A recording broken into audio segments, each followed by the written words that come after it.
요즘 기억력이 예전 같지 않다고 느끼신 적 있으신가요? 단 3분 만에 기억력을 되찾을 수 있는 방법이 있습니다.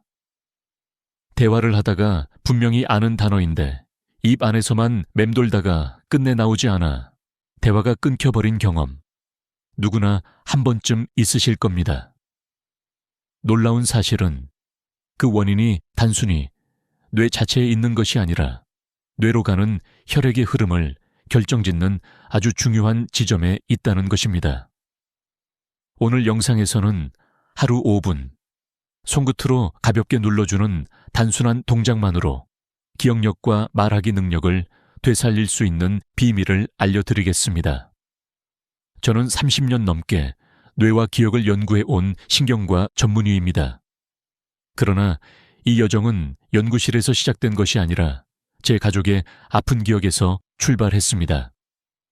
25년 전 어머니와 차를 마시던 중이었습니다. 어머니는 한참 동안 제 얼굴을 바라보시더니 머뭇거리며 이렇게 물으셨습니다. 너는 누구니? 그 순간 제 가슴은 산산이 부서졌습니다. 아들로서 저는 눈물이 쏟아졌고 의사로서 저는 반드시 답을 찾아야 한다는 사명감을 느꼈습니다. 그날 이후 저는 기억이 사라지는 진짜 이유를 끝까지 밝혀내겠다고 결심했습니다. 그리고 저는 누구도 쉽게 믿기 힘든 진실을 알게 되었습니다. 기억력이 떨어지는 대부분의 원인은 뇌세포가 죽어서가 아니라 뇌로 가는 혈류가 충분히 공급되지 않기 때문이었습니다. 아무리 정밀하고 복잡한 기관이라도 뇌는 결국 엔진과 같습니다. 작동하기 위해서는 연료가 필요합니다. 혈액이 산소와 영양분을 실어 나르지 못하면 뇌는 점점 둔해지고 기억은 희미해지며 하고 싶은 말조차 깊은 곳에 갇혀 나오지 못하게 됩니다. 좋은 소식은 이 흐름은 우리가 바꿀 수 있다는 사실입니다. 뇌로 가는 길은 완전히 막혀버린 일방 통행로가 아닙니다. 작은 자극으로도 다시 열 수 있습니다. 그 순간 기억은 돌아오고 말은 다시 흘러나옵니다. 저는 수백 명의 환자들이 단 몇 분의 간단한 실천만으로 눈빛이 밝아지고 목소리가 또렷해지며 자신감을 되찾는 것을 직접 보았습니다. 기억은 사라진 것이 아니라 단지 길을 잃었을 뿐이었습니다. 많은 사람들은 이렇게 말합니다. 나이 들면 다 그래. 하지만 그것은 단순한 핑계일 뿐입니다. 만약 나이가 원인이라면 왜 어떤 분들은 80이 넘어도 전화번호를 또렷하게 기억하는데 어떤 분들은 60에도 일상적인 기억을 잃어버릴까요? 답은 단순합니다. 뇌로 가는 혈류가 원활하냐, 막혀 있느냐의 차이입니다. 이제 몇 분 뒤면 저는 단순히 왜 기억력이 떨어지는지 설명하는 것을 넘어서 여러분이 직접 따라할 수 있는 구체적이고 쉬운 방법을 알려드릴 것입니다. 약도, 특별한 도구도 필요 없습니다. 오직 여러분의 손끝만 있으면 됩니다. 오늘 이 영상을 끝까지 보신다면 아마 이렇게 말하게 될 것입니다. 아, 나는 아직 괜찮구나. 내 기억은 되돌아올 수 있구나. 지금부터 시작하겠습니다. 기억은 왜 사라질까요? 많은 사람들은 나이가 들어서 당연히 기억력이 떨어진다고 생각합니다. 그러나 과연 나이만이 원인일까요? 실제로 환자들을 살펴보면 같은 연령대임에도 어떤 분은 여전히 명확한 기억력과 집중력을 유지하고 또 다른 분은 대화조차 이어가기 힘들어합니다. 이 차이는 어디에서 비롯되는 걸까요? 그 해답은 바로 뇌로 가는 혈류, 즉 피의 흐름에 있습니다. 뇌는 하루 24시간, 단 한순간도 쉬지 않고 일합니다. 우리가 생각하고, 감정을 느끼고, 새로운 정보를 저장하고, 필요할 때 꺼내 쓰는 모든 과정은 뇌에서 일어나지만 이 과정이 가능하려면 반드시 산소와 영양분이 공급되어야 합니다. 그 공급의 통로가 바로 피, 혈류입니다. 피가 도달하지 못하는 순간 뇌는 활동을 멈추고 기억은 희미해지기 시작합니다. 세포가 죽어서가 아니라 세포가 영양분을 공급받지 못하기 때문에 기능이 떨어지는 것입니다. 제가 만난 환자 중 한 분은 65세 남성이었습니다. 그는 늘 머리가 하얘진다는 표현을 썼습니다. 중요한 약속을 기억하지 못하고 대화 도중 단어가 막혀버리곤 했습니다. 하지만 MRI 검사에서는 심각한 뇌 손상이 발견되지 않았습니다. 대신 뇌혈류 검사에서 피가 원활히 흐르지 않는 부분이 확인되었습니다. 즉, 그의 기억력 문제는 세포 자체의 문제가 아니라 혈액 공급의 문제였던 것입니다. 과학적 근거도 이를 뒷받침합니다. 일본에서 진행된 한 연구에서는 뇌로 가는 혈류가 감소하면 단기 기억을 담당하는 해마 히포참풋 부위의 활성도가 급격히 떨어진다는 사실이 확인되었습니다. 혈류가 정상적으로 흐르면 뇌파가 안정되고 정보 저장 능력이 회복되지만 혈류가 줄어들면 단순한 단어조차 떠올리기 어려워졌습니다. 여러분이 단어가 혀끝에 걸려 나오지 않는다는 경험을 하는 이유는 단순히 뇌가 늙어서가 아니라 뇌로 가는 피의 길이 잠시 좁아졌기 때문입니다. 특히 목, 어깨, 등과 같은 부위가 뻣뻣하게 굳으면 그곳을 지나는 혈관이 눌리면서 뇌로 가는 피가 줄어듭니다. 결국 기억력 저하는 몸의 경직과 순환의 문제에서 시작되는 것입니다. 여기서 중요한 사실은 이 과정은 되돌릴 수 있다는 것입니다. 길이 막혀 있다면 다시 열면 됩니다. 혈류는 살아있는 강과 같아서 조금만 자극해주면 다시 흐를 수 있습니다. 저는 임상 현장에서 이 단순한 원리를 확인했습니다. 몇 분간 특정 부위를 자극하자 환자들의 눈이 반짝이고 말이 끊기지 않고 이어지는 경험을 하게 된 것입니다. 그 순간 저는 확신했습니다. 기억은 나이가 아니라 혈류의 문제라는 것을요. 여러분은 아마 이렇게 반문하실 수 있습니다. 정말 그렇게 간단할까? 피가 흐른다고 기억이 되살아날까? 네, 그렇습니다. 뇌는 우리가 생각하는 것 이상으로 예민하고 정직한 기관입니다. 피가 닿으면 바로 반응하고 피가 막히면 즉각 침묵합니다.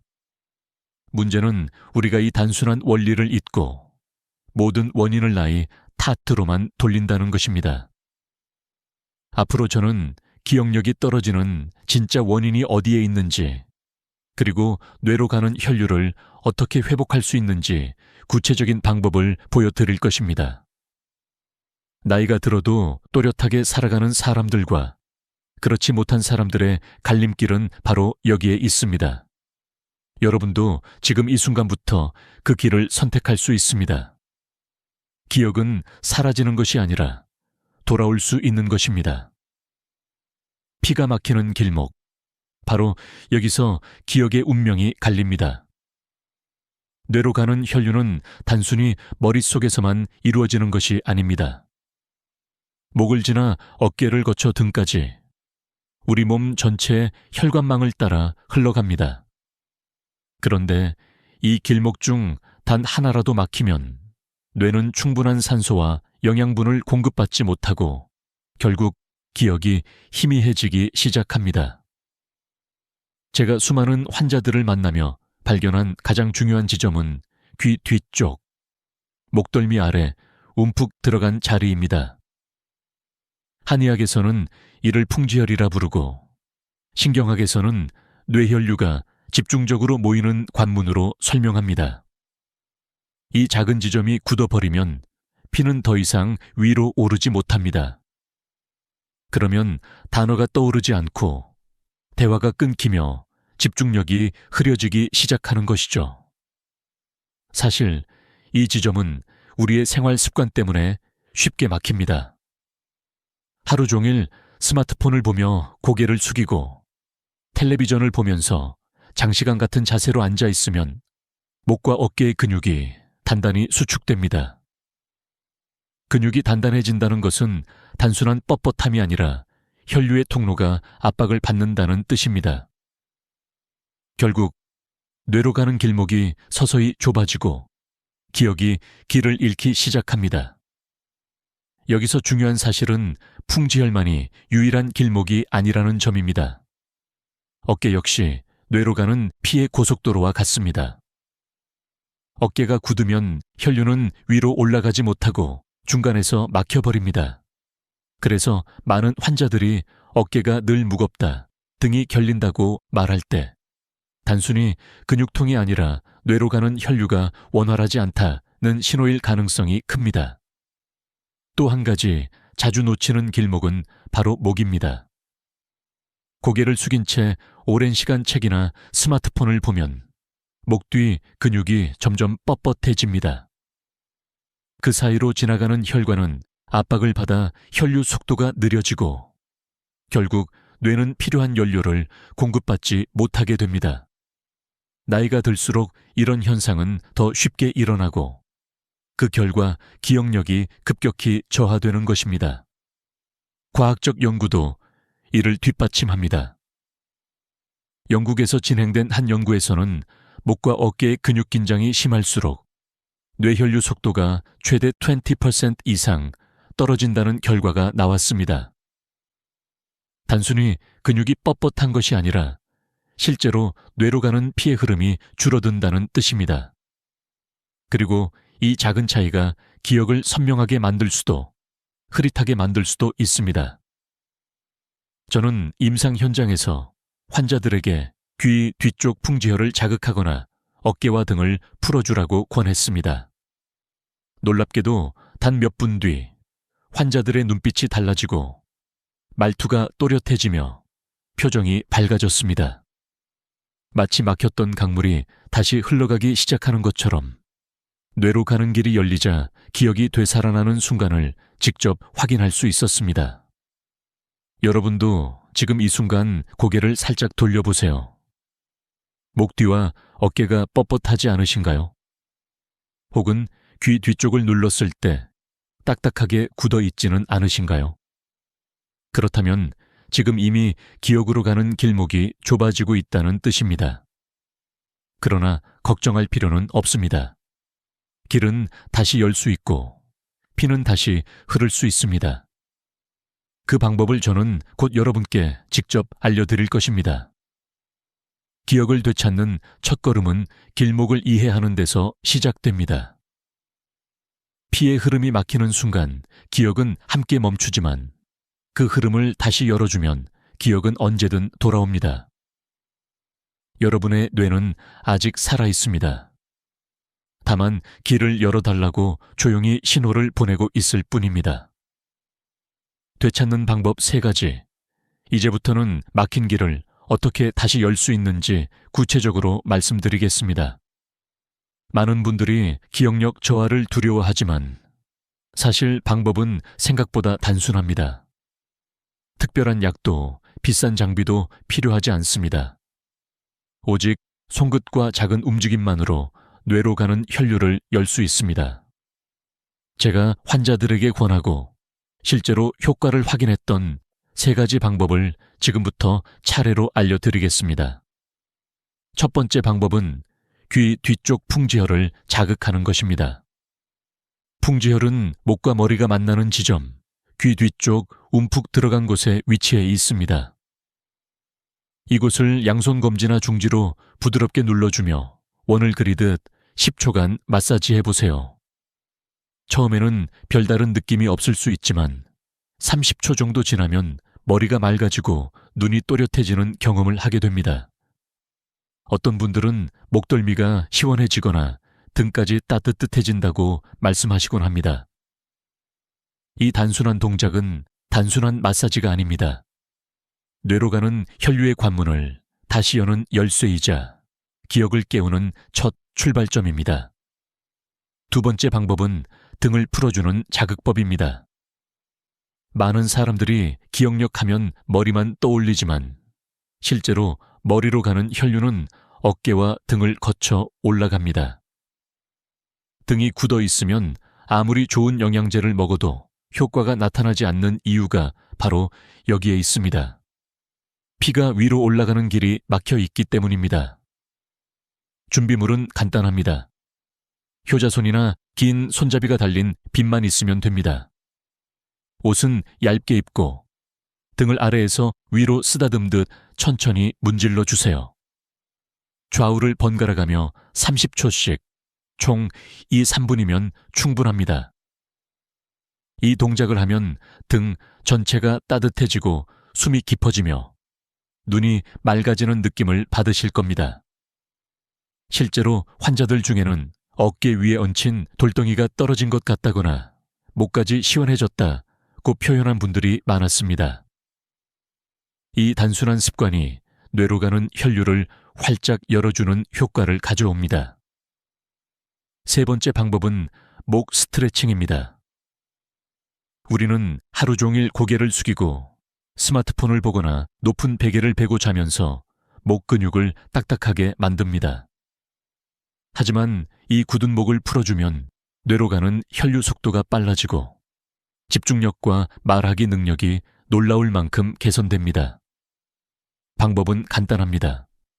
의자에 바르게 앉아 어깨에 힘을 빼고 고개를 천천히 오른쪽으로 기울여 귀가 어깨에 가까워지도록 10초 유지합니다. 다시 원위치로 돌아와 이번에는 왼쪽으로 10초.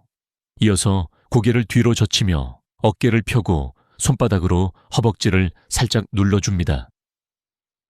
이때 시선은 천장을 향하세요. 이 자세는 목과 어깨 사이 혈류 통로를 열어주는 스트레칭으로 끝나고 나면 머리가 가벼워지고 눈이 맑아지는 것을 느낄 수 있습니다. 이 세 가지 방법은 어렵지 않습니다. 하루에 단 5분만 투자하면 충분합니다. 더 중요한 사실은 이 작은 습관이 쌓이면 한 달 후 완전히 다른 결과를 만들어낸다는 점입니다. 저는 수많은 환자들이 단순히 풍지혈을 눌러주고 등을 풀고 목을 스트레칭하는 것만으로도 삶이 달라지는 모습을 직접 확인했습니다. 머리가 가벼워졌다. 집중이 잘 된다. 말이 끊기지 않는다는 피드백을 들을 때마다 저는 확신했습니다. 기억은 사라진 것이 아니라 단지 길을 열어주길 기다리고 있었을 뿐이라는 것을요. 여러분도 오늘 영상을 보신 뒤 당장 시작해 보시기 바랍니다. 귀 뒤를 눌러주고 등을 풀고 목을 돌려주는 작은 동작 하나하나가 여러분의 기억을 되살리는 첫 걸음이 될 수 있습니다. 이 세 가지 방법을 꾸준히 실천한다면 머릿속 깊이 잠들어 있던 기억이 다시 깨어나는 순간을 경험하시게 될 것입니다. 잘못된 습관의 함정. 이제는 기억을 망가뜨리는 원인에 대해 이야기해 보겠습니다. 아무리 좋은 자극법과 스트레칭을 실천해도 매일 반복되는 나쁜 습관을 그대로 두면 기억은 여전히 무너질 수밖에 없습니다. 기억력 저하의 진짜 적은 나이가 아니라 습관입니다. 첫 번째 습관은 스마트폰입니다. 요즘 세대뿐 아니라 어르신들까지 하루 종일 스마트폰을 손에 쥐고 계십니다. 문제는 고개를 푹 숙인 채 작은 화면을 오래 바라본다는 점입니다. 이 자세는 목 뒤 근육을 과도하게 긴장시키고 풍지혈을 눌러 혈류를 차단합니다. 일본 도쿄대학 연구팀에 따르면 하루 평균 4시간 이상 스마트폰을 고개 숙인 채 사용할 경우 뇌로 가는 혈류가 15% 이상 감소한다고 합니다. 단어가 자꾸 막히고 대화가 끊기는 원인은 단순히 나이가 아니라 이 습관에서 비롯되는 것입니다. 해결책은 간단합니다. 화면을 눈높이에 맞추고 고개를 세운 상태로 보시는 습관으로 바꿔야 합니다. 두 번째 습관은 높은 베개입니다. 많은 분들이 푹신하고 높은 베개에서 자야 숙면이 된다고 생각하지만 사실 높은 베개는 밤새도록 뇌로 가는 혈류를 차단하는 함정입니다. 경희대 의과대학의 연구 결과에 따르면 높은 베개를 사용할 경우 수면 중 뇌혈류 속도가 최대 20%까지 감소한다고 합니다. 아침에 일어났을 때 머리가 무겁거나 눈이 침침한 이유가 바로 여기에 있습니다. 기억을 살리고 싶다면 머리와 목이 일직선이 되도록 낮은 베개를 선택하는 것이 중요합니다. 세 번째 습관은 장시간 같은 자세로 앉아 있는 것입니다. 드라마를 보거나 뉴스를 시청하면서 소파에 깊숙이 파묻혀 두세 시간을 꼼짝 않고 앉아 있으면 등과 어깨, 목 근육이 모두 굳어 혈류가 막힙니다.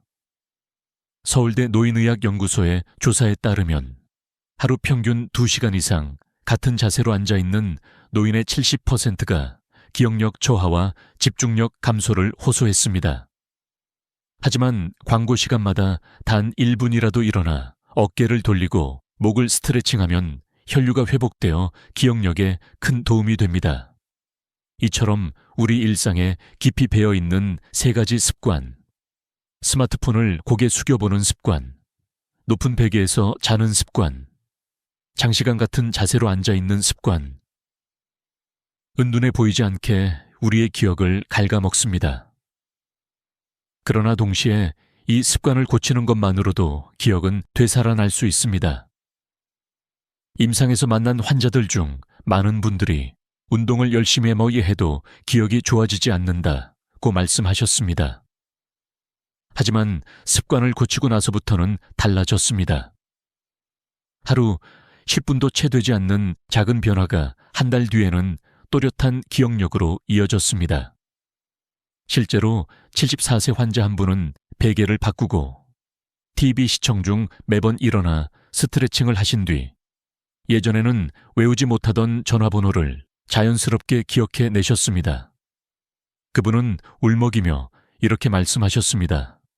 내 머리가 아직 살아있구나. 다시 나를 되찾은 것 같아요.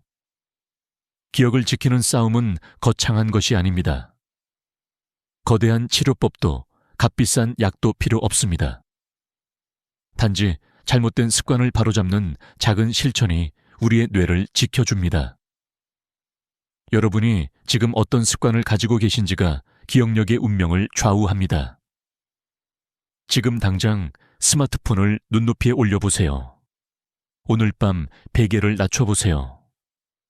TV를 보다가 광고가 나오면 자리에서 일어나 어깨를 돌려보세요. 그 작은 행동 하나가 10년 젊은 기억력을 돌려줄 수 있습니다. 기억을 지키는 약속.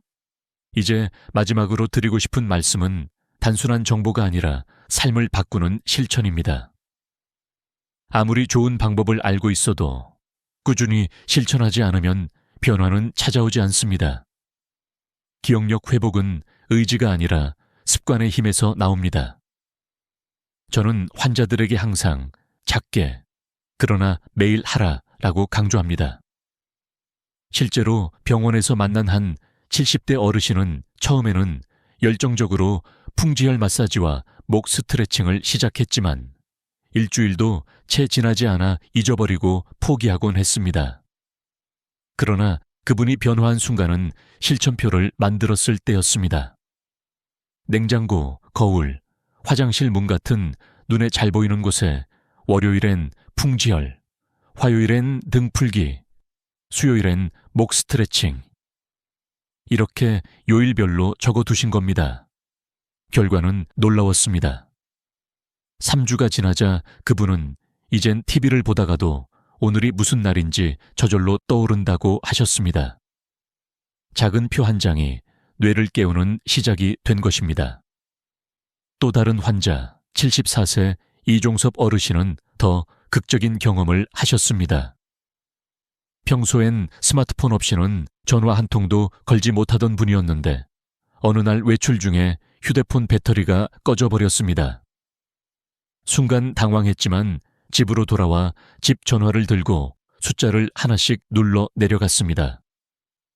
놀랍게도 손가락이 스스로 움직였고 아들의 전화번호가 자리마다 또렷하게 떠올랐습니다. 신호음이 울리고 아들의 목소리가 들리자 눈물이 터져 나왔다고 합니다. 그분은 말했습니다. 아, 내가 아직 괜찮구나. 내 머리가 다시 살아났구나. 이것은 단순히 숫자를 기억했다는 의미가 아닙니다. 나 자신을 다시 찾았다는 증거였습니다. 여러분, 기억은 결코 늦지 않았습니다.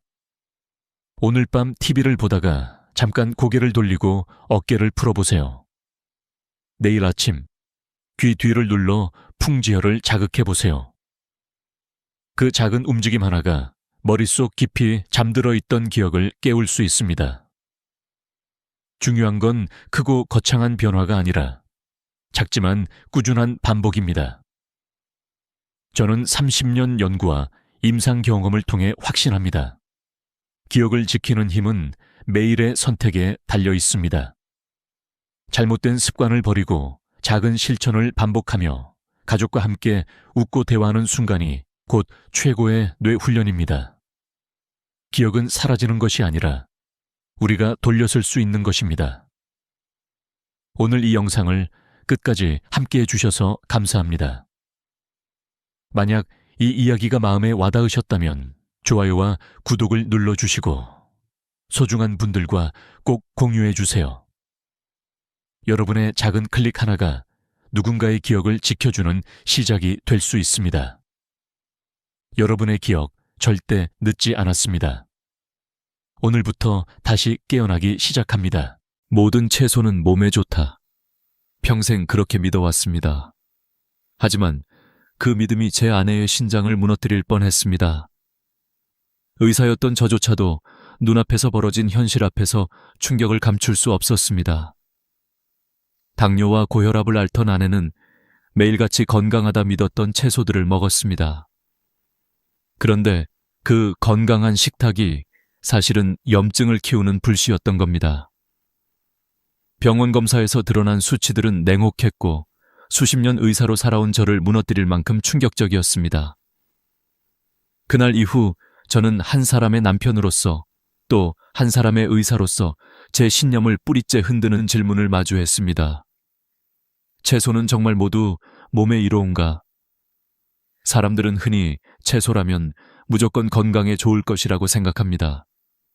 저 역시 그렇게 가르쳤고 믿었으며 환자들에게도 권했습니다.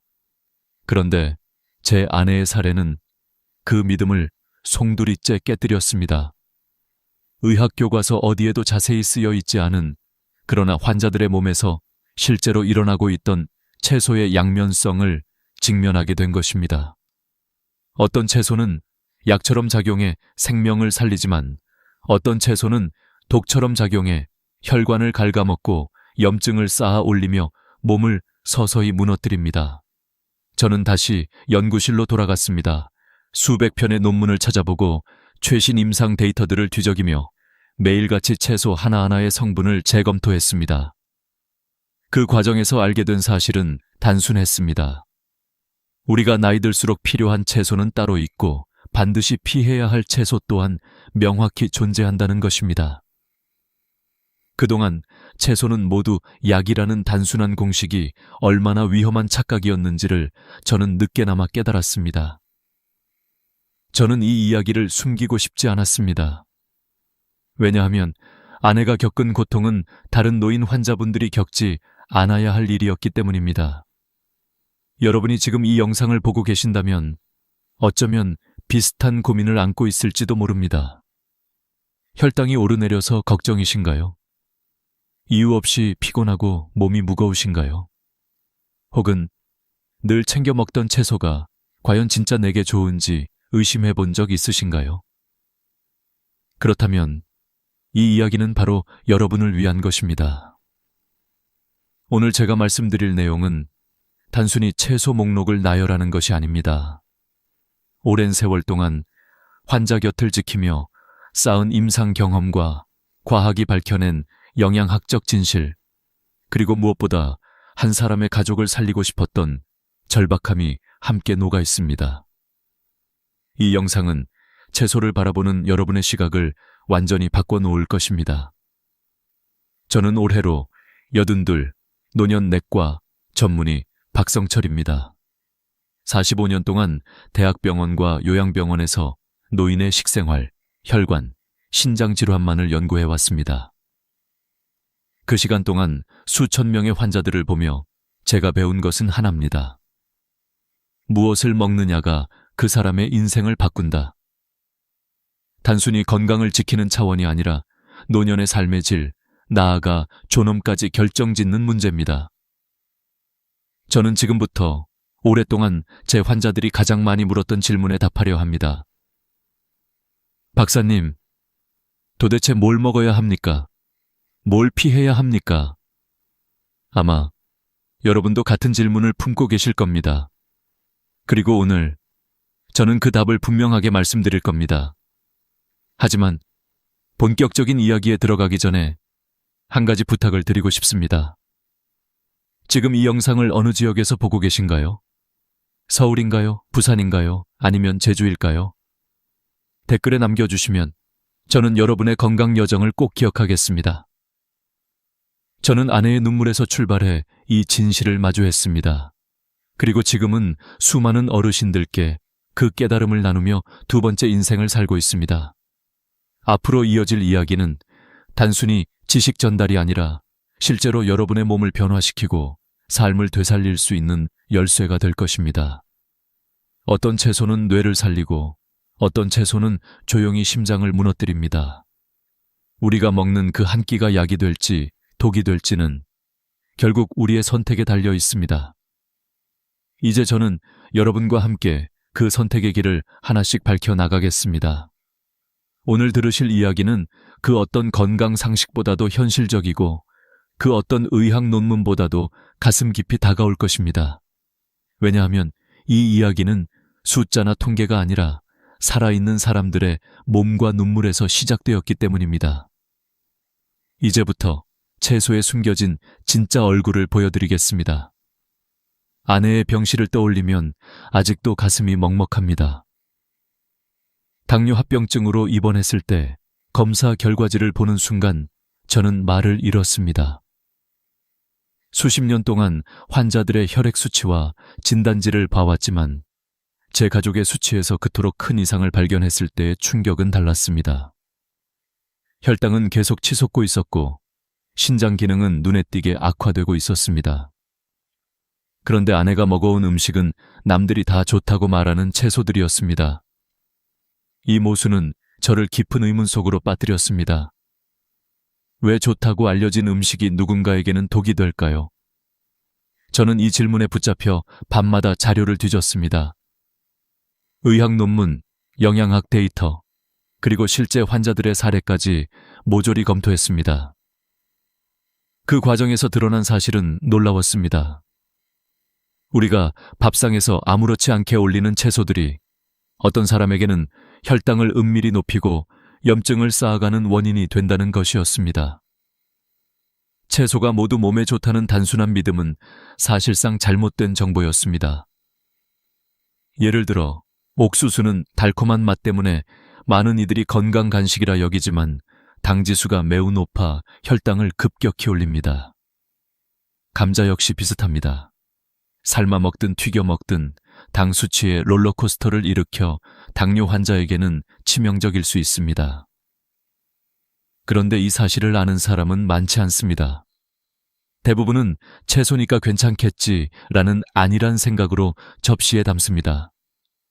바로 이 지점에서 수많은 노인 환자들이 함정에 빠집니다. 반대로 색이 짙은 자색 양배추나 브로콜리는 놀라운 치유력을 지니고 있었습니다. 자색 양배추 속 안토시아닌은 염증을 잠재우고 세포 손상을 막는 강력한 힘을 가지고 있었습니다. 브로콜리의 설포라파는 혈당을 낮추고 노화된 세포를 회복시키며 뇌와 심장을 동시에 지켜주었습니다. 저는 이런 사실들을 다시금 확인하며 똑같은 채소라도 성분에 따라 효과가 천지 차이라는 점을 절실히 깨달았습니다. 저는 의사로서 늘 데이터와 지식을 믿었지만 이때는 마음 한구석에서 두려움이 엄습했습니다. 혹시 내가 지금껏 환자들에게 잘못된 조언을 해온 것은 아닐까? 이런 자책이 밀려왔습니다. 그러나 그 두려움은 곧 결심으로 바뀌었습니다. 늦었더라도 바로잡아야 한다. 제 아내의 사례를 시작으로 더 많은 어르신들이 같은 실수를 반복하지 않도록 알려야 한다. 저는 연구를 거듭하며 하나의 명확한 결론에 도달했습니다. 나이 들수록 우리의 몸은 더 취약해지고 음식의 영향은 배가 됩니다. 그렇기 때문에 무턱대고 채소라면 모두 좋다고 여겨서는 안 됩니다. 우리 몸에 맞는 채소를 골라야 하고 반대로 해로운 채소는 과감히 피해야 합니다. 이것은 단순한 영양상식이 아니라 생존의 문제입니다. 여러분, 한번 생각해 보십시오.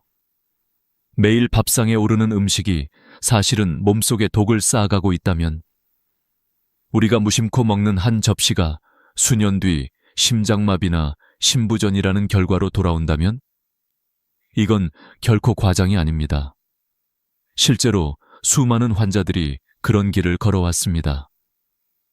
그리고 그중 많은 이들이 저와 상담하며 이렇게 말했습니다.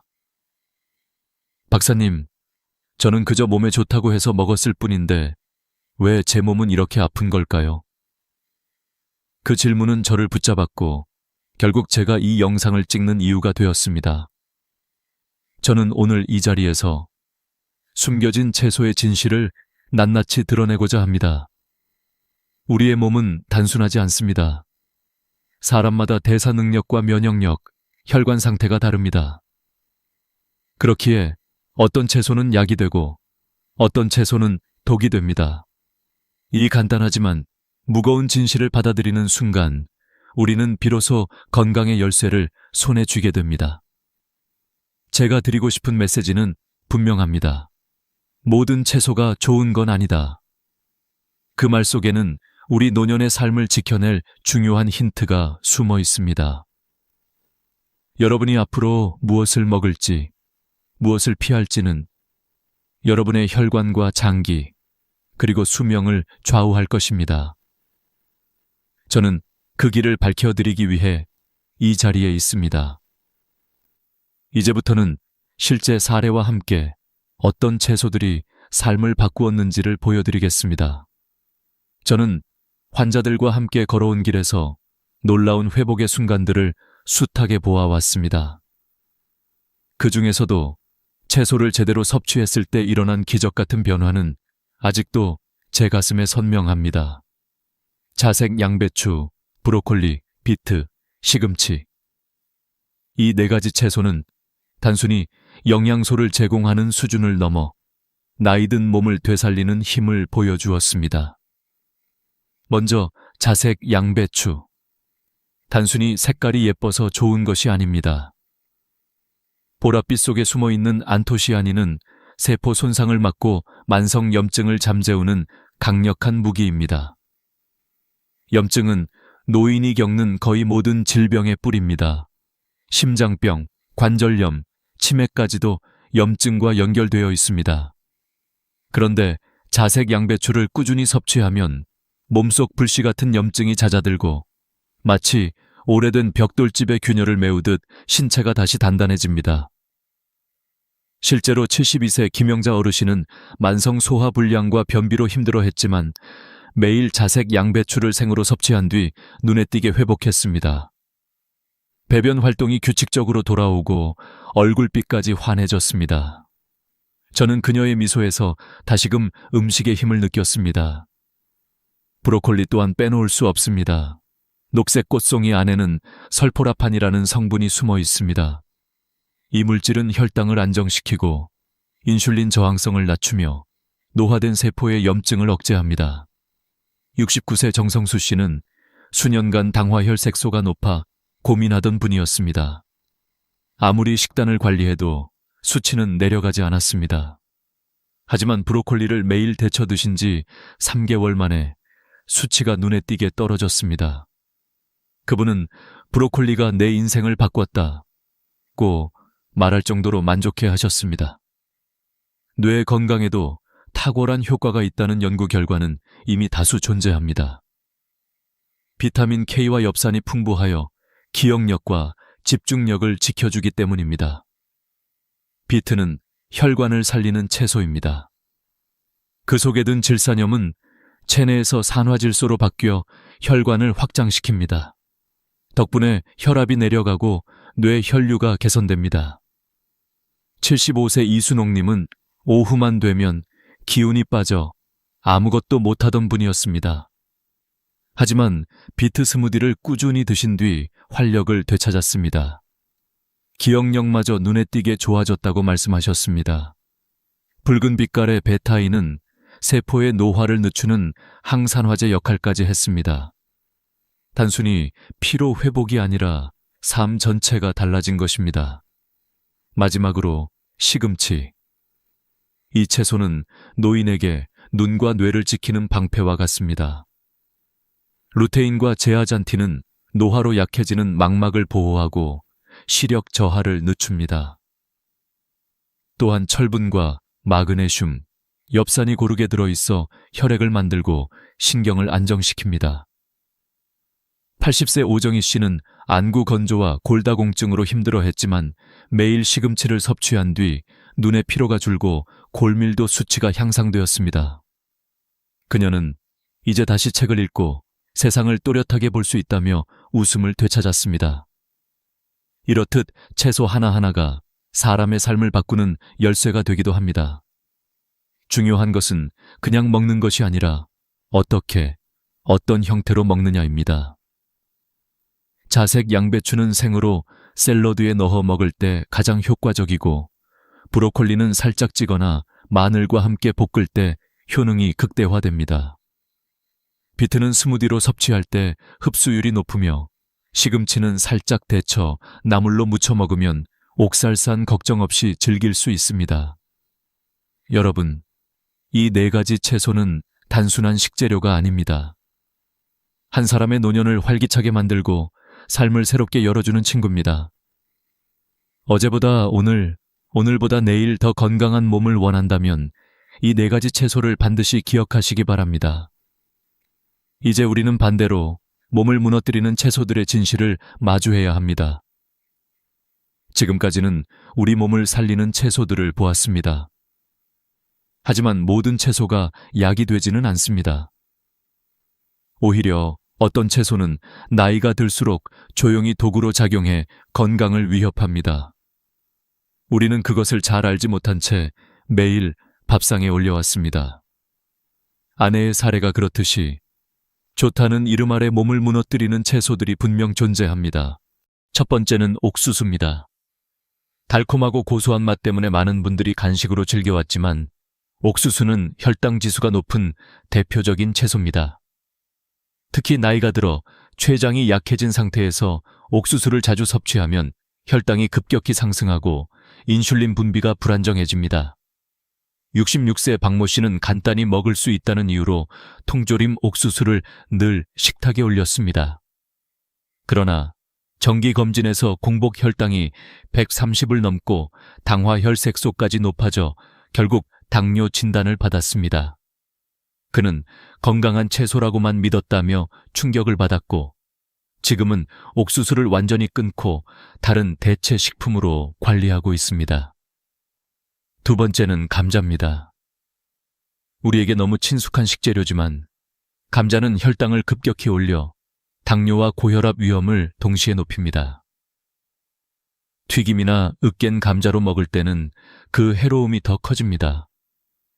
72세 이문수 씨는 매일 저녁 감자를 즐겨 먹다가 갑작스러운 고혈압 진단을 받았습니다. 식단 상담을 통해 감자의 영향을 깨달은 그는 지금은 고구마로 바꾸어 먹습니다. 고구마는 혈당 지수가 낮고 식이섬유가 풍부하여 훨씬 안정적입니다. 작은 차이가 건강을 크게 바꿀 수 있다는 사실을 보여주는 사례입니다. 세 번째는 가지입니다. 보랏빛이 아름다운 가지는 일부 사람에게 예상치 못한 문제를 일으킬 수 있습니다. 가지에 들어있는 알칼로이드 성분은 관절통이나 피로감을 심화시키기도 합니다. 실제로 68세 여성 환자는 관절염을 앓고 있었는데 가지 요리를 먹은 날이면 몸이 무겁고 통증이 심해졌습니다. 식단에서 가지를 줄이자 통증이 완화되는 것을 직접 경험했습니다. 게다가 가지에는 옥살레이트가 포함되어 있어 신장 기능이 약한 노인에게는 부담이 될 수 있습니다. 이처럼 몸에 좋다는 말만 믿고 섭취하다가는 오히려 고통을 키우는 결과를 맞을 수 있습니다. 네 번째는 통조림 토마토입니다. 겉으로 보기에는 신선한 토마토와 다를 것 없어 보이지만 통조림 내부의 코팅 성분인 BPA는 토마토의 산성과 반응해 음식에 섞여 나옵니다. 이 물질은 호르몬 교란을 일으키고 장기적으로 심혈관 질환과 부정맥을 악화시킬 수 있습니다. 70세 김현우 씨는 간편하다는 이유로 통조림 토마토 소스를 자주 사용했는데 어느 날 갑작스러운 부정맥 증상을 경험했습니다. 상담 끝에 BPA와 과도한 나트륨 섭취가 원인 중 하나일 수 있다는 사실을 알게 되었고, 이후 신선한 토마토로 직접 소스를 만들어 드시며 건강을 되찾았습니다. 여러분, 채소라고 해서 모두 안전하지는 않습니다. 옥수수와 감자처럼 혈당을 흔드는 채소, 가지처럼 특정 증상을 악화시키는 채소, 그리고 통조림 토마토처럼 보이지 않는 화학 물질이 스며드는 가공 채소까지.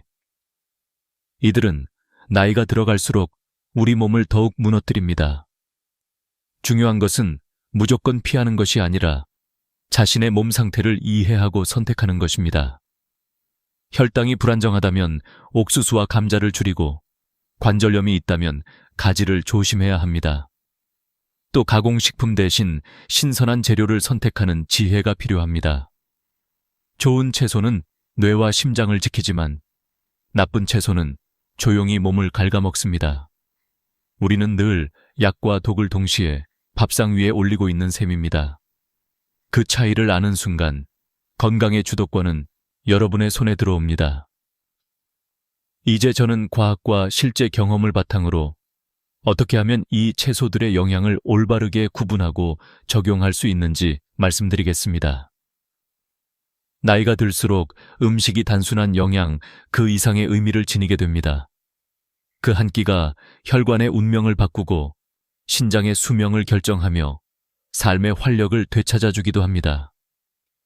그렇기 때문에 저는 임상 현장에서 과학적 데이터와 실제 경험을 결합해 환자들에게 설명해 왔습니다. 오늘 이 자리에서도 여러분께 같은 방식으로 말씀드리고자 합니다. 먼저 혈당 관리입니다. 미국 당뇨학회에서 발표한 자료에 따르면 혈당 지수 GI가 높은 식품은 2형 당뇨 발생 위험을 최대 40%까지 높일 수 있습니다. 옥수수와 감자가 대표적입니다. 단순히 배부름을 채우는 음식 같지만 반복적인 혈당 스파이크는 췌장을 지치게 하고 결국 인슐린 저항성을 악화시킵니다. 실제로 저희 병원에 오셨던 70대 환자 중 상당수가 채소니까 괜찮다며 감자나 옥수수를 자주 드시다 당뇨 합병증에 시달렸습니다. 반대로 브로콜리와 자색 양배추 같은 채소는 혈당을 안정화시키는 효과가 과학적으로 입증되어 있습니다. 설포라판과 안토시아닌이 인슐린 민감도를 높이고 세포 염증을 줄이는 역할을 하기 때문입니다. 혈압과 혈관 건강도 빼놓을 수 없습니다. 영국 옥스퍼드 대학의 연구에서 비트를 꾸준히 섭취한 그룹은 평균 수축기 혈압이 7mmHg 이상 낮아졌습니다. 단순히 숫자가 내려간 것 이상의 의미가 있습니다. 혈압이 낮아도 뇌졸중 위험은 약 14%, 심장마비 위험은 약 9% 줄어든다는 데이터가 있습니다. 저와 함께 생활 습관을 바꾼 이순옥님이 기억력과 활력을 되찾은 것도 단순히 기분이 좋아진 차원이 아니라 뇌혈류 개선이라는 과학적 근거 위에서 설명할 수 있는 일입니다. 눈 건강에 있어서도 마찬가지입니다. 루테인과 제아잔틴이 풍부한 시금치는 망막을 보호합니다. 미국 국립안연구소 NIH의 발표에 따르면 이 두 성분은 노인성 황반변성의 진행을 25% 이상 늦추는 효과가 있습니다. 실제로 오정희 씨가 시금치를 꾸준히 먹고 다시 책을 읽을 수 있게 된 것은 단순한 체험담이 아니라 과학적 뒷받침이 있는 사실입니다. 여기서 중요한 것은 지식만이 아닙니다. 저는 환자들에게 언제나 이렇게 말합니다. 내 몸은 실험실이다. 같은 음식을 먹어도 사람마다 반응은 다릅니다. 그렇기 때문에 데이터를 이해하는 동시에 자신의 몸의 변화를 세심하게 살펴야 합니다. 어떤 음식을 먹은 뒤 유독 피로가 심해지거나 관절이 뻣뻣해지거나 혹은 혈당이 쉽게 오르내린다면 그것이 바로 몸의 경고입니다. 가지가 어떤 이에게는 문제가 되듯 개인의 반응은 과학만으로 설명되지 않는 영역까지 존재합니다. 저는 의사로서 과학을 믿습니다. 하지만 남편으로서, 아버지로서, 또 한 사람의 인간으로서 저는 경험을 더 믿습니다. 논문에서 확인한 수치와 환자들의 몸에서 일어난 변화가 일치할 때 그 순간 비로소 확신이 생깁니다. 그리고 그 확신을 여러분께 전달하는 것이 지금 제 사명입니다. 여러분도 한번 스스로에게 물어보십시오.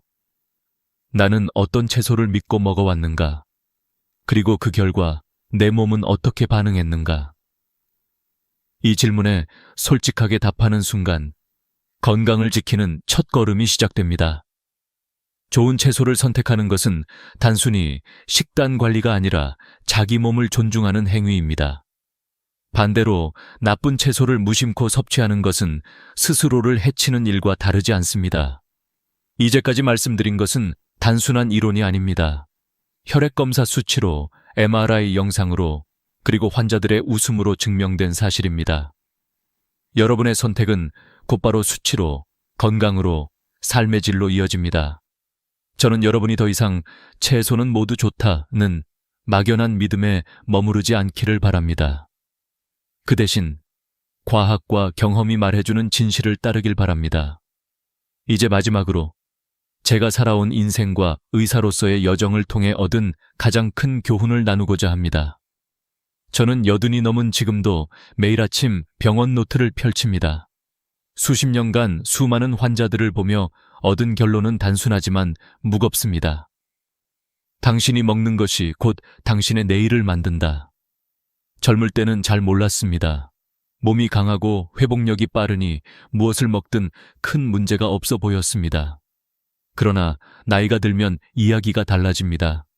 똑같은 음식을 먹어도 몸은 더 크게 반응합니다. 좋은 음식은 약처럼 힘을 주지만 나쁜 음식은 독처럼 병을 불러옵니다. 아내의 신장 수치를 보며 느낀 충격은 제 인생의 전환점이었습니다. 그때 저는 깨달았습니다. 지식만으로는 부족하다. 사랑하는 이를 살리고 싶다면 진짜 진실을 찾아야 한다. 그 마음이 저를 다시 공부하게 만들었고 결국 이렇게 여러분 앞에 서게 만들었습니다. 저는 이제 더 이상 단순히 의사가 아닙니다. 여러분과 같은 길을 걷는 동행자이자 먼저 걸어온 사람으로서 제 경험을 나누고 있을 뿐입니다. 저는 지금까지 4가지 몸을 살리는 채소와 4가지 몸을 해치는 채소를 말씀드렸습니다. 자색 양배추는 염증을 줄이고 장을 살립니다. 브로콜리는 혈당을 조절하며 심장과 뇌를 지켜줍니다.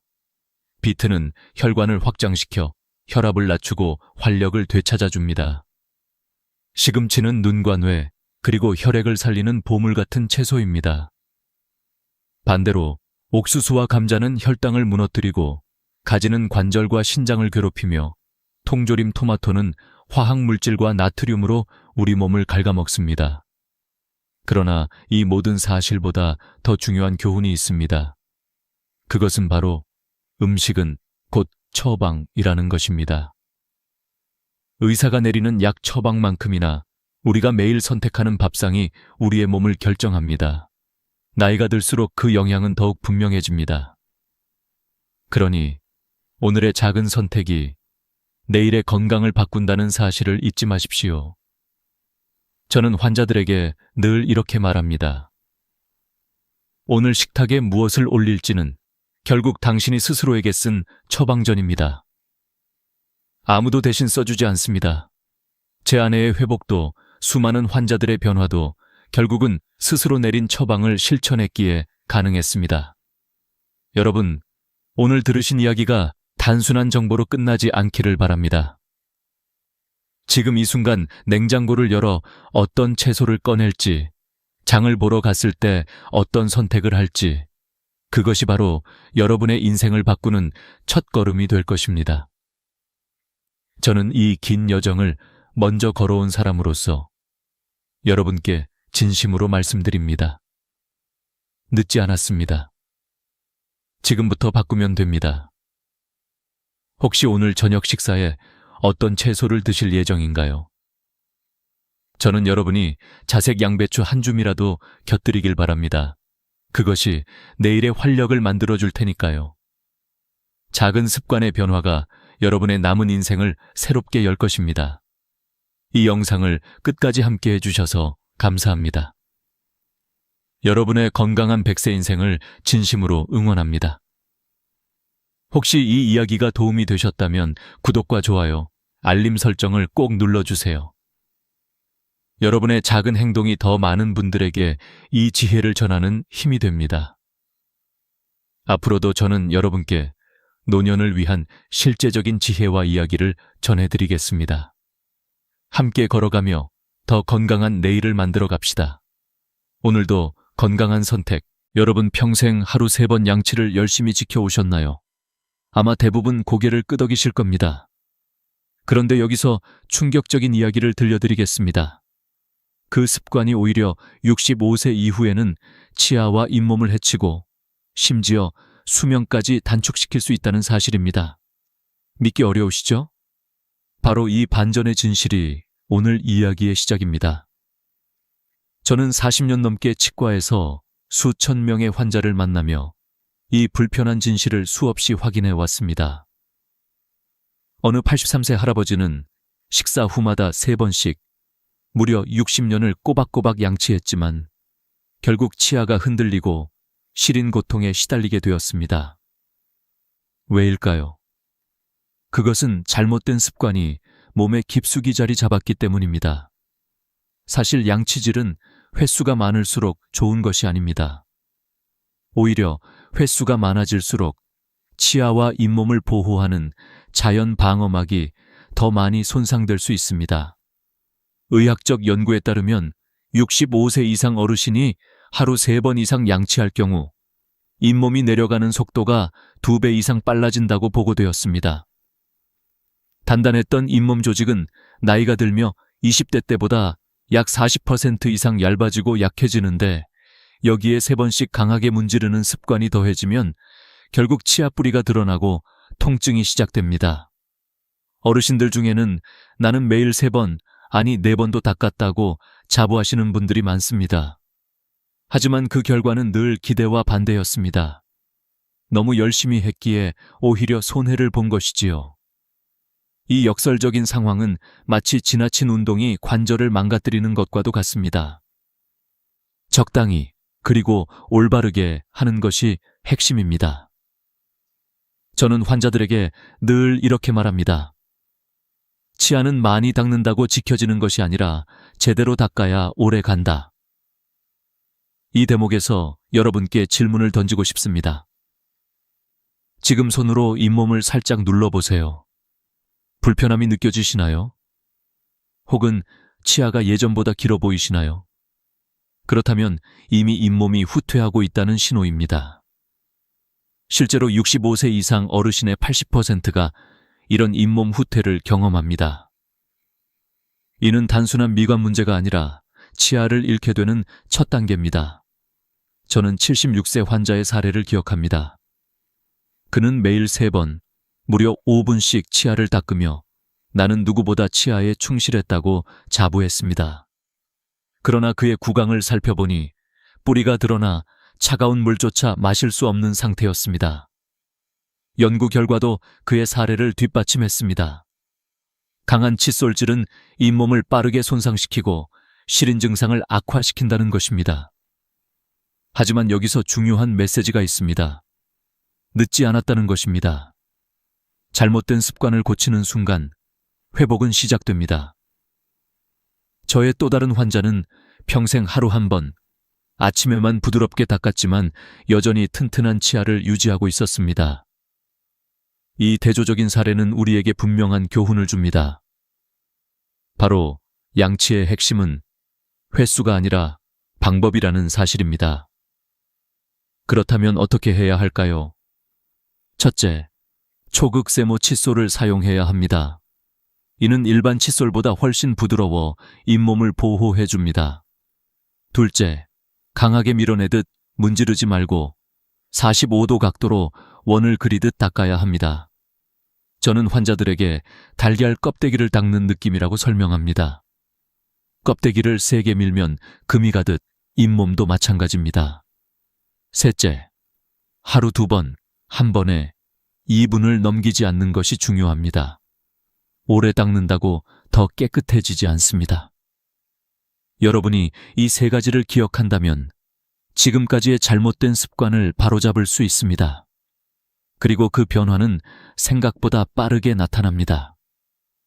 실제로 제 환자 중 한 분은 이 방법을 실천한 지 6개월 만에 잇몸 출혈이 멈추고 시린 증상이 절반 이상 줄었다고 고백했습니다.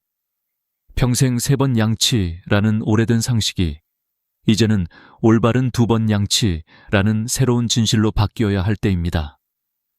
여러분, 오늘부터는 하루 3번 양치 대신 하루 2번 정확한 방법으로 양치해보세요. 그것이 여러분의 치아를 10년, 아니 20년 더 지켜줄 수 있습니다. 무엇보다 중요한 것은 아직 늦지 않았다는 사실입니다. 나이와 상관없이 올바른 습관을 시작하는 순간 건강한 미소는 다시 돌아옵니다. 잇몸이 먼저 닳는다는 사실은 많은 분들이 간과하는 부분입니다. 대부분의 어르신들은 치아만 신경 쓰지만 실제로 먼저 무너지는 것은 잇몸입니다. 치아가 길어 보이는 이유도 치아가 자란 것이 아니라 잇몸이 내려간 것이지요. 이 잇몸 후퇴는 단순히 미관의 문제를 넘어서 치아 뿌리를 외부에 노출시키고 결국은 치아 상실로 이어집니다. 저는 진료실에서 한 70대 부부를 만난 적이 있습니다. 남편은 하루 3번 이상 칫솔질을 꼼꼼하게 해왔는데 잇몸이 내려가 차갑거나 뜨거운 것을 먹을 때마다 심한 통증을 호소했습니다. 반면 아내는 하루 2번만 부드럽게 양치했는데 잇몸도 튼튼하고 치아도 건강했습니다. 이 대비는 너무도 극명했습니다. 노력과 결과가 정반대로 나타난 것이지요. 의학적으로도 설명할 수 있습니다. 나이가 들면서 잇몸 조직은 점점 얇아지고 탄력을 잃습니다. 60대가 되면 잇몸 두께는 20대의 절반 수준으로 줄어들기도 합니다. 이런 상황에서 딱딱한 칫솔로 강하게 문지르면 잇몸은 쉽게 손상되고 치아 뿌리가 노출됩니다. 그 순간부터 찬물 한 잔조차 괴로움으로 바뀌는 것입니다. 한 연구 결과를 소개하겠습니다. 65세 이상 노인을 대상으로 조사했을 때 하루 3번 이상 강한 칫솔질을 하는 그룹은 하루 2번 부드럽게 양치하는 그룹에 비해 잇몸 후퇴 속도가 2배 이상 빠른 것으로 나타났습니다. 단순한 습관 차이가 수년 뒤에는 치아 보존 여부를 결정하는 큰 요인이 된다는 사실입니다. 그렇다면 어떻게 해야 할까요? 올바른 방법을 익히는 것이 무엇보다 중요합니다. 첫 번째는 칫솔의 선택입니다. 초극세모 칫솔은 잇몸을 부드럽게 감싸며 손상을 줄입니다. 두 번째는 각도입니다. 45도로 기울여 원을 그리듯 닦는 것이 핵심입니다. 힘으로 밀어내는 것이 아니라 부드럽게 쓰다듬는 방식입니다. 세 번째는 시간입니다. 하루 2번, 각 2분이면 충분합니다. 그 이상은 오히려 해가 될 수 있습니다. 저는 환자들에게 이런 비유를 자주 합니다. 달걀 껍데기를 닦는다고 생각해 보세요. 세게 문지르면 금이 가지만 살살 닦으면 깨끗해지면서도 껍데기가 온전히 남습니다. 우리의 잇몸도 똑같습니다.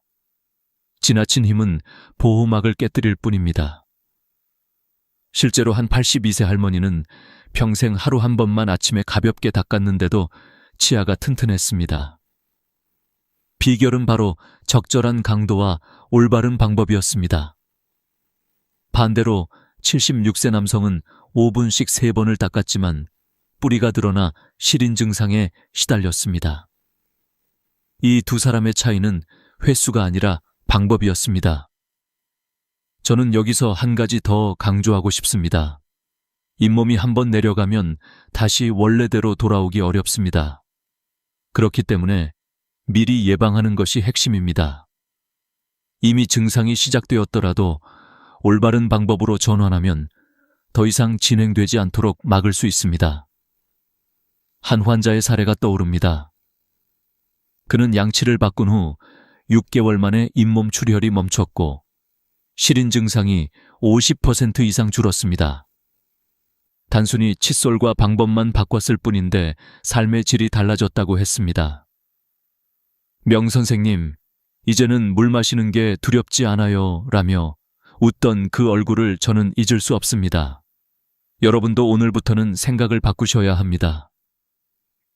치아를 지키는 가장 큰 적은 게으름이 아니라 잘못된 열심입니다. 하루 3번, 오래 세게 닦는 습관은 오히려 치아를 잃게 만드는 길입니다. 하루 2번, 짧게, 부드럽게 닦는 것이야말로 진정한 지혜입니다. 이제 손에 잡고 있는 칫솔을 다시 보세요. 너무 딱딱하지는 않은가요? 칫솔모가 금방 퍼지지는 않았나요? 3개월마다 칫솔을 교체하는 것 또한 잇몸을 지키는 작은 비결입니다. 칫솔의 끝이 닳은 순간 그것은 칼날처럼 잇몸을 찌르는 도구가 될 수 있습니다. 결국 건강한 잇몸은 단순히 치아를 잡아주는 기둥이 아닙니다. 음식 맛을 느끼게 하고 대화를 편안하게 하며 웃음을 지을 수 있는 바탕입니다. 여러분의 삶의 즐거움은 이 작은 습관에서 시작됩니다. 하루 2번의 올바른 양치. 이것이 여러분의 잇몸을 10년, 20년 더 지켜줄 것입니다. 하얀 치약의 광고를 보신 적 있나요? 환하게 웃는 모델이 미소를 지으며 이 치약만 쓰면 하얀 치아가 됩니다 라고 말합니다. 많은 어르신들이 그런 광고를 믿고 수십 년간 미백 치약이나 치석 제거 기능이 강조된 강한 치약을 사용해 왔습니다. 그런데 충격적인 사실은 그 치약이 오히려 범낭지를 깎아내고 치아를 더 약하게 만든다는 점입니다. 저는 79세 김영자 할머니의 사례를 떠올립니다. 20년 넘게 미백 치약을 고집하셨던 분입니다. 명 선생님, 하얀 치아가 예쁘잖아요. PB 광고에서 웃는 사람들이 다 치아가 하얗더라고요. 그녀는 그렇게 말씀하셨습니다. 하지만 진료를 해보니 치아 표면이 거칠게 마모되어 있었고 찬물뿐만 아니라 따뜻한 차조차 마시기 힘든 상태였습니다. 처음에는 단순히 시린 증상이라고 생각했지만 실제로는 보호막인 범낭질이 크게 손상되어 있었습니다. 범낭질은 치아의 가장 바깥쪽을 덮고 있는 단단한 층입니다. 사과 껍질처럼 안쪽을 지켜주는 방패죠. 하지만 나이가 들수록 이 층은 점점 얇아집니다. 70세가 되면 20대 때보다 15에서 20% 얇아집니다. 쉽게 말하면 오래 신은 신발 밑창이 닳아 얇아지는 것과 같습니다. 이런 상황에서 강한 연마제가 들어간 치약으로 매일 세게 닦으면 보호막이 점점 사라지고 민감한 속살이 드러납니다. 서울에서 진행된 한 연구에 따르면 65세 이상 노인이 연마제가 강한 치약을 2년 이상 사용할 경우 치아 민감성이 3배 증가하고 잇몸 염증이 40% 이상 더 많이 발생했다고 합니다. 이 데이터는 우리가 무심코 선택한 치약 하나가 얼마나 큰 차이를 만드는지 보여줍니다. 그렇다면 어떤 치약을 선택해야 할까요? 첫째, 저연마성이라고 표시된 치약을 고르셔야 합니다. 이런 치약은 불필요한 마찰을 줄여 약해진 치아를 보호합니다. 둘째, 불소 함량이 1000ppm 정도인 치약이 적절합니다. 불소는 치아를 강화시키고 시린 증상을 완화하는 데 도움이 됩니다. 셋째, 민감성 치아용이라고 쓰여 있는 치약을 활용해 보세요. 이미 실인 증상이 있는 분들에게 큰 효과가 있습니다. 치약을 짜는 양도 중요합니다. 많은 분들이 길게 짜서 칫솔에 가득 묻히지만 사실 콩알만한 크기로도 충분합니다. 치약이 많다고 해서 더 깨끗해지는 것이 아니라 오히려 거품만 많아져 양치 시간을 줄이게 됩니다. 적은 양으로도 충분히 효과적입니다. 저는 환자들에게 늘 강조합니다. 치약은 치아를 지키는 약이 아니라 칫솔질을 도와주는 보조제일 뿐입니다. 결국 중요한 것은 치약의 종류와 양이 아니라 부드러운 칫솔질과 올바른 방법입니다. 치약은 마치 양념과 같습니다. 아무리 좋은 양념이라도 재료를 태워버리면 소용이 없습니다. 또 하나 주의할 점은 지나치게 자극적인 맛의 치약입니다. 강한 민트 향이나 화학 성분이 많은 치약은 순간적으로 상쾌한 느낌을 주지만 장기적으로는 잇몸과 점막을 자극할 수 있습니다. 특히 구강 건조증이 있는 어르신들에게는 이런 자극이 더 큰 불편함을 유발합니다. 한 환자는 치약을 바꾼 후 단 2주 만에 찬물을 마셔도 시리지 않다고 말했습니다. 작은 변화가 큰 차이를 만든 것이죠. 우리는 늘 큰 치료나 비싼 약을 찾아 나서지만 실제로는 치약 하나 바꾸는 것만으로도 삶의 질이 달라질 수 있습니다. 여러분의 치약은 지금 어떤가요? 혹시 강령 미백, 치석 제거라는 문구만 보고 선택하지는 않으셨나요? 오늘 영상이 끝나면 바로 치약을 확인해 보세요. 저연마성, 불소 함량, 민감성이라는 3가지 키워드만 기억하면 됩니다. 이 작은 체크리스트가 여러분의 치아를 지켜줄 것입니다. 이제 우리는 알게 되었습니다. 치약은 단순히 하얀 미소를 만드는 화장품이 아니라 인생의 후반기를 건강하게 살아가기 위한 도구라는 사실을요. 잘못된 선택은 고통으로 이어지고 올바른 선택은 미소로 이어집니다. 여러분이 내일 아침에 어떤 치약을 집어드느냐에 따라 앞으로 10년간의 식사가 달라질 수 있습니다. 식사 후 바로 양치질을 해야 한다는 말, 여러분도 어릴 적부터 귀에 못이 박히도록 들어오셨을 겁니다. 하지만 이 상식이 사실은 우리의 치아를 서서히 갉아먹는 주범이 될 수 있다는 사실 알고 계셨나요? 저는 수많은 어르신 환자들을 진료하면서 식후, 즉시 양치 습관 때문에 오히려 치아가 약해진 사례를 반복해서 보았습니다. 77세 오정환 할아버지는 군 생활을 오래 하시면서 철저한 위생 습관을 몸에 익히셨습니다. 밥 먹고 3분 이내에 반드시 양치한다는 규칙을 수십 년간 지켜오셨습니다. 하지만 정작 그의 치아는 심하게 마모되어 있었고 커피 한 모금조차 시려서 마실 수 없을 정도였습니다. 평생 지켜온 철저한 습관이 오히려 치아를 무너뜨린 셈이었습니다. 그 이유는 간단합니다. 우리가 음식을 먹으면 특히 과일, 주스, 탄산음료 같은 산성 음식은 치아 표면을 일시적으로 부드럽게 만듭니다. 이 상태에서 바로 칫솔질을 하면 약해진 범낭질이 그대로 벗겨져 나갑니다. 마치 젖은 흙벽을 손으로 문지르면 쉽게 무너지는 것과 같습니다. 연구에 따르면 식후 즉시 양치를 한 그룹은 30분 이상 기다린 그룹에 비해 치아 침식이 2.5배 더 많이 발생했습니다. 단 몇 분의 차이가 수년 후 치아 건강을 가르는 것입니다. 그렇다면 언제 양치를 하는 것이 좋을까요? 정답은 식후 30분에서 1시간 후입니다. 그 시간 동안 침이 스스로 산성을 중화해 치아 표면을 회복시킵니다.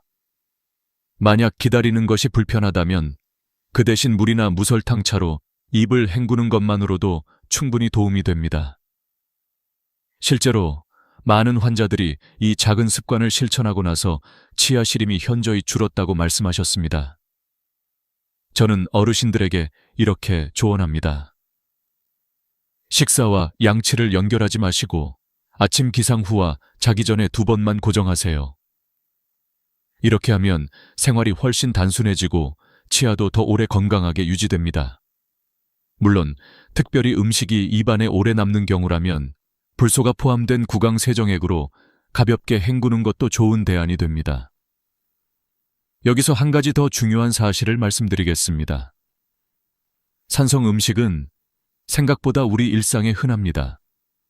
오렌지 주스, 사과, 와인, 심지어 김치까지도 산성을 띱니다. 이런 음식을 먹고 곧바로 양치하는 것은 치아를 깎아내는 것과 다름없습니다. 따라서 산성 음식을 드신 뒤에는 반드시 충분한 시간을 두셔야 합니다. 한 환자분은 이렇게 말씀하셨습니다. 선생님, 평생 밥 먹자마자 양치 안 하면 견딜 수 없었어요. 그런데 이제 30분만 기다리니 훨씬 편안합니다. 그의 치아는 몇 달 만에 시림이 줄고 통증 없는 생활을 되찾았습니다. 단순한 습관의 변화가 삶을 바꾼 것입니다. 여러분, 지금 고개를 끄덕이고 계시지요? 아마도 식후 즉시 양치를 당연하게 여겨왔던 분들이 많을 겁니다. 그러나 오늘부터는 생각을 바꾸셔야 합니다. 치아를 오래 지키는 길은 빠른 양치가 아니라 기다림입니다. 기다림이야말로 치아를 위한 최고의 선물입니다. 제가 강조하고 싶은 것은 이것입니다. 양치는 생활의 규칙이 아니라 과학의 원리에 맞추어야 한다는 점입니다. 단순히 빨리 닦아야 한다는 옛날식 습관에 머물지 말고 몸의 원리를 이해하고 그에 맞게 조정해야 합니다. 이렇게 할 때 진정한 치아 건강을 얻을 수 있습니다. 오늘부터는 밥을 먹고 나서 시계를 보세요. 최소 30분, 가능하다면 1시간 뒤에 칫솔을 드는 습관을 만들어 보세요. 그 작은 인내심이 10년 뒤 여러분의 치아를 지켜줄 것입니다. 여러분, 혹시 입이 자주 마르고 갈증이 심해지신 적이 있으신가요? 나이가 들어서 그렇겠지 하고 대수롭지 않게 넘기시는 분들이 많습니다. 하지만 구강 건조는 단순한 노화 현상이 아니라 충치와 잇몸 질환, 심지어 전신 건강까지 흔드는 심각한 신호일 수 있습니다. 저는 진료실에서 구강 건조 때문에 삶의 질이 무너진 환자들을 수없이 보았습니다. 85세 최영수 할아버지는 음식 맛이 잘 안 나고 입안이 늘 바싹 마른다며 저를 찾아오셨습니다. 검사해보니 충치가 7개나 생겼고 곰팡이 감염까지 동반되어 있었습니다. 원인은 당뇨병 약물이었습니다. 약물 조정을 하고 생활 습관을 바꾼 뒤 증상이 완화되자 식사량이 늘고 영양 상태도 크게 좋아졌습니다. 이처럼 구강 건조는 단순히 불편함이 아니라 건강 전반에 영향을 주는 문제입니다. 왜 구강 건조가 노년층에서 특히 위험할까요? 첫째, 침은 입안을 촉촉하게 하는 것 이상의 역할을 합니다. 침에는 항균 성분이 들어있어 세균 증식을 억제합니다. 둘째, 침은 음식을 부드럽게 씹고 삼키도록 돕고 소화의 첫 단계를 담당합니다. 그런데 65세 이후에는 침의 분비량이 2030% 감소합니다. 여기에 고혈압약, 우울증약, 알레르기약 등 흔히 복용하는 약물까지 침 분비를 억제하니 구강 건조는 더 심각해질 수밖에 없습니다.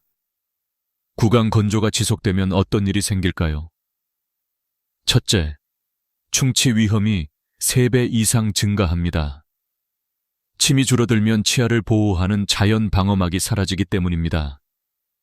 둘째, 잇몸 질환이 악화됩니다.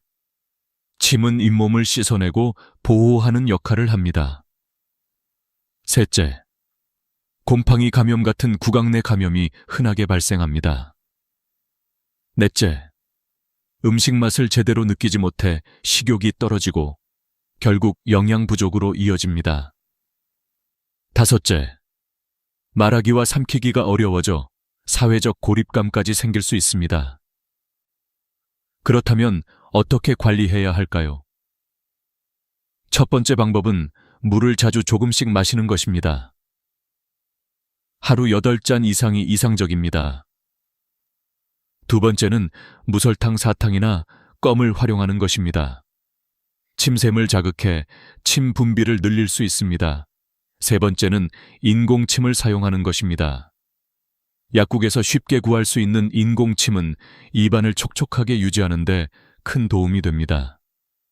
네 번째는 알코올이 들어간 구강 세정제를 피하는 것입니다. 알코올은 입안을 더 건조하게 만듭니다. 다섯 번째는 가습기를 활용하는 것입니다. 특히 밤에 입으로 호흡하는 분들에게 꼭 필요합니다. 여섯 번째는 복용 중인 약물을 의사와 상담하는 것입니다. 구강 건조를 덜 유발하는 대체 약물이 있을 수 있습니다. 이 6가지 방법을 꾸준히 실천하면 구강 건조는 충분히 관리할 수 있습니다. 실제로 최영수 할아버지는 생활을 바꾼 뒤 다시 음식 맛을 느낄 수 있고 웃음도 많아졌다고 말씀하셨습니다. 단순히 입안이 촉촉해진 것 이상의 변화를 경험하신 것입니다. 여러분, 입안이 마른 증상을 결코 가볍게 여기지 마세요. 구강 건조는 충치와 잇몸 질환의 시작일 뿐 아니라 삶의 즐거움과 영양 상태까지 무너뜨릴 수 있습니다. 반대로 말하면 입안을 촉촉하게 유지하는 작은 습관들이 여러분의 치아와 건강을 오래 지켜줄 수 있습니다. 오늘부터 물을 자주 마시고 껌이나 사탕을 준비해 보세요. 그리고 약국에서 인공침을 찾아보시고 밤에는 가습기를 켜두세요. 이 작은 변화들이 쌓이면 어느 순간 달라진 자신을 발견하게 될 것입니다. 웃을 때 입안이 편안하고 음식을 먹을 때 즐거움이 돌아오고 사람들과 대화할 때 당당해지는 순간 말입니다. 결국 구강 건강은 단순히 치아만의 문제가 아니라 삶 전체의 질과 연결되어 있습니다. 입안이 촉촉해지는 것, 그것이 여러분의 행복한 노년을 위한 첫걸음입니다. 많은 분들은 구강 건강을 단순히 치아와 잇몸의 문제로만 생각합니다. 하지만 저는 40년 동안 수천 명의 환자를 보며 충격적인 사실을 확인했습니다. 구강의 작은 염증이 전신 건강, 나아가 수명까지 바꿀 수 있다는 점입니다. 심장병, 당뇨병, 치매와 같은 질환이 구강 상태와 밀접하게 연결되어 있다는 연구 결과가 잇따르고 있습니다. 81세 이병철 할아버지의 사례가 대표적입니다. 그는 심장 질환으로 치료를 받던 중 갑작스레 상태가 악화되었습니다. 원인을 찾던 의사들은 놀라운 사실을 발견했습니다.